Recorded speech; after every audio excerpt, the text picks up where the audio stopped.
Morning, everyone, from this very, very dark morning. It's raining, it's nasty. We're about to get a hurricane. Hopefully, it won't hit land. In a lot of ways, the weather kind of it mimics what's been going on with me at school. I really pride myself on being very positive. It's something that I think has gotten me through many things. Working in my school and shifting my responsibilities at school right now has certainly been a challenge.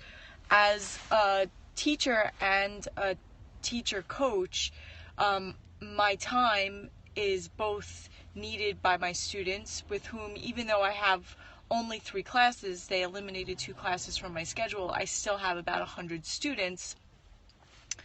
So I have 100 students. I think about 50 of them are seniors, and those seniors are trying to get into college right now, so I've been spending the vast majority of my time reading college essays, going over resumes, writing recommendations, and in my free time kind of spending time with the kids, revising, conferencing, really trying to get them to put their best foot forward.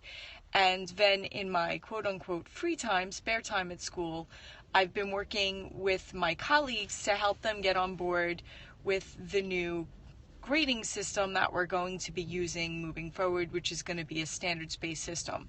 So I've been helping folks set up the grade book online, which has been actually pretty simple. I mean, if what I have to do with them first is just get them on board by showing them how to put the standards into their online grade books, and then also kind of show them how to take those standards and put them into assignments, and then how to assess just in the grade book without having to worry necessarily on the quality of what they're reviewing or the reasoning behind why we're changing.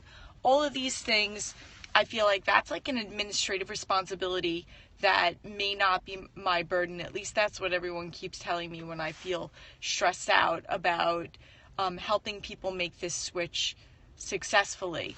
I've been struggling on a smaller level with my AP class because there's 34 kids in it. They're very anxious students, and they're very used to their classes being a certain way. They're used to having their hands held. They're used to really folks telling them exactly what to do. And unfortunately, in my AP class, that is not how things are. The real focus of the learning is to get them to step outside their comfort zone and really engage in the literature in front of them and take risks about what they're seeing and think about what the author was doing and how effective what they were doing is. So when I'm having conversations with kids and the first thing out of their mouth is, I really didn't get it, my first response is generally, well, what did you do to try? Because I'm not going to sit here and tell you what it means, because my meaning or the scholar's meaning is not as important as you grappling with the words that are on the page and really trying to make meaning for yourself. And in a lot of ways, that's how it is with the staff as well, as they're trying to get to this new idea with the grading policy and the idea of standards-based grading, which for folks who aren't ready to take that leap, and I don't know if you guys saw the article that I had on Ed Week yesterday, but this idea that we're going to be imposing this really huge sort of theoretical shift on you, this theory practice, the policy that's changing, and now you're going to have to change everything that you do and everything that you've done, and you may have been successful in the past, but what we're doing now is how we do it. And I think, again, taking the opportunity to really listen to what the folks are saying and then adjust the way that I help them, instead of sticking with my own agenda. And yesterday, like I said, microcosm, I've been getting these really worried questions from students in my AP class, so I decided to stop what I was doing, which definitely, the kids needed more time to work on something else that they were doing, but I stopped what I was doing, and I addressed all the concerns. We talked about reflections, and we talked about process, and we talked about the expectation of how class is going to go, and I keep trying to reinforce for all of them that it's really, really, really important that they need to start taking risks, and it's okay if they make mistakes, because that's where the growing happens. I'm going to make mistakes. I don't know the answers to all the questions that they're asking, but it's an opportunity for us to learn together.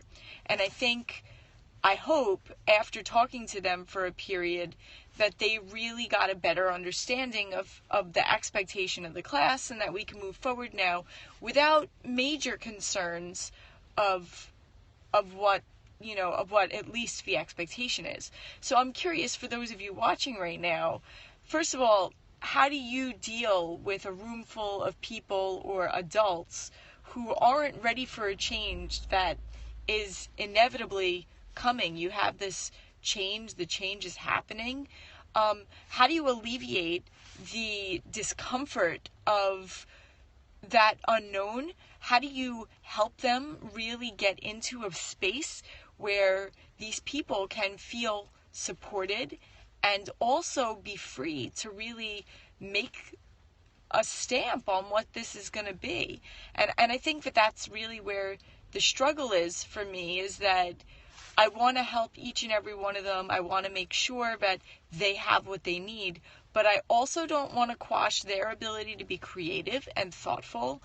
And, it's a balance of really being able to hear them and help them infuse their voice in what's going on. So, again, in class, hello, good morning, Adam.